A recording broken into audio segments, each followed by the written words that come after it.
बॉलिवूडचा chocolate boy Ranbir Kapoor अगदी इंडस्ट्रीमध्ये आला तेव्हापासूनच चर्चेत असतो. पहिले सोनम सोबतच्या अफेअरमुळे, नंतर दीपिका पदुकोण सोबत आणि त्यानंतर कॅटरीना कैफ सोबतच्या लिव्ह इन आणि ब्रेकअपमुळे. पण दुसरीकडे आलिया भट्टला रणबीर एवढं कधीच ट्रोल केलं गेलं नाही. तिचा पहिला सिनेमा आला तेव्हा नेपोटिझम आणि त्यानंतर कॉफी विथ करण या शो मध्ये तिने दिलेल्या चुकीच्या उत्तराबद्दल काय ती तेवढी ट्रोल झाली. त्यानंतर मात्र तिच्या कामाचं आणि तिचं कौतुक झालं. पण रणबीर सोबत जेव्हा तिने लग्न केलं तेव्हा बऱ्याच जणांना ते आवडलं नाही. पण ते म्हणतात ना, मिया बीवी राजी तो क्या करेगा काजी, तसंच काहीच.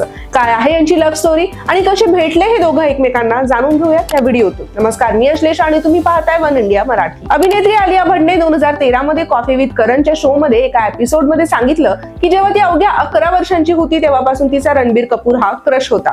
तिने पहिल्यांदा रणबीरला ब्लॅक चित्रपटाच्या सेटवर पाहिलं होतं तेव्हा तिला पहिल्याच नजरेमध्ये तिचा क्रश दिसला. रणबीर जेव्हा दिग्दर्शक संजय लीला भंसाळी यांच्या ब्लॅक सिनेमासाठी असिस्टंट डायरेक्टर म्हणून काम करत होता.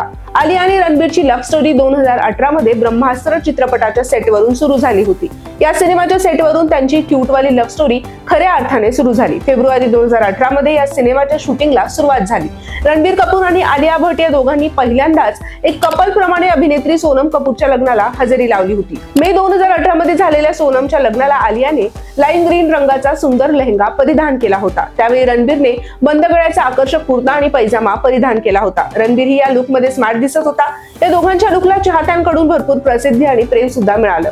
आलिया भट्ट आणि रणबीर कपूर त्यांचं नातं अभिनेत्री सोनम कपूरच्या लग्नात पहिल्यांदाच सार्वजनिक केलं होतं.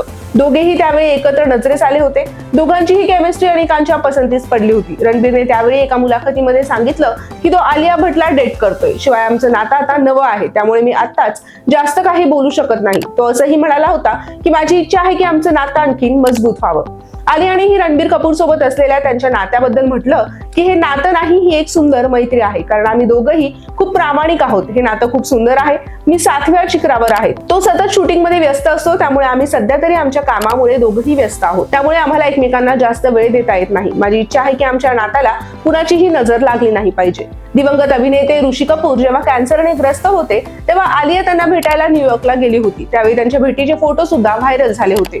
2019 मध्ये पार पडलेल्या फिल्मफेअर अवॉर्ड सोहळ्यामध्ये आलिया आणि रणबीरने जाहीररित्या हे मान्य केलं की दोघांचंही एकमेकांवर खूप प्रेम आहे. त्या पुरस्कार सोहळ्यात आलियाला अवॉर्ड मिळाला होता. त्यावेळी अवॉर्ड स्वीकारल्यावर तिने भाषणात रणबीरचा उल्लेख करत त्याला आय लव्ह यू सुद्धा म्हटलं होतं. लॉकडाऊनच्या काळातही आलिया रणबीर एकत्र राहिले याचा एक व्हिडिओ व्हायरल झाला होता.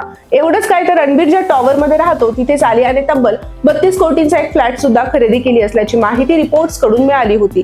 त्यानंतर रणबीर कपूरने आलिया भट्टला प्रपोज केलं आणि नंतर डायरेक्ट त्यांच्या लग्नाचेच फोटो समोर आले. या सोहळ्याला फक्त घरातले आणि मित्र परिवार यांचीच हजेरी होती. त्यानंतर त्यांना राहा नावाची एक सुंदर गोंडस मुलगी झाली. रणबीर कपूर आता राहाला घेऊन वेगवेगळ्या फिल्मच्या सेटवर किंवा फ्लाईट पकडण्यासाठी जाताना आपल्याला दिसतो. आलिया भट्ट ही फार गुणी अभिनेत्री आहे. तिला तिच्या गंगूबाई काठियावाला चित्रपटासाठी नॅशनल अवॉर्ड सुद्धा मिळालाय. त्यानंतर दिवसेंदिवस तिच्या अभिनयातून ती उत्तम आणि उत्तमच देण्याचा प्रयत्न करत असते.